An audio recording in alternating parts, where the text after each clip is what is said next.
আসসালামু আলাইকুম, আমি ইসবি সালমা। কেমন আছো বন্ধুরা? আশা করি ভালো আছো। বাপের বাড়ি এসেছি বেড়াইতে।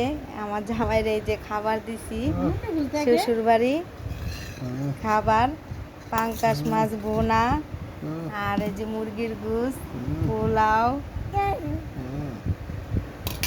লেবু দিয়া পোলাও রেই করতেছে, মাখতেছে। হ্যাঁ, কাও কেমন লাগে তরকারি? আমার মা রান্না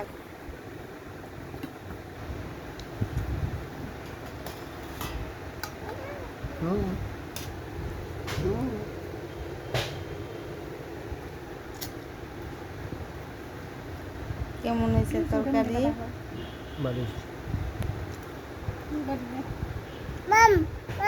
মুরগির গোশটা একটু খাইয়ে দেখো।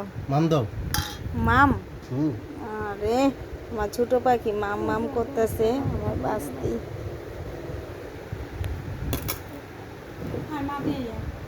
এই যে বেড়াইতে আসছি আমরা, আমাদের জন্য এগুলা রান্না করছে, আমরা এখন খাবো। দোয়া করেন, ভালো থাকেন, লাইক শেয়ার সাবস্ক্রাইব করবেন।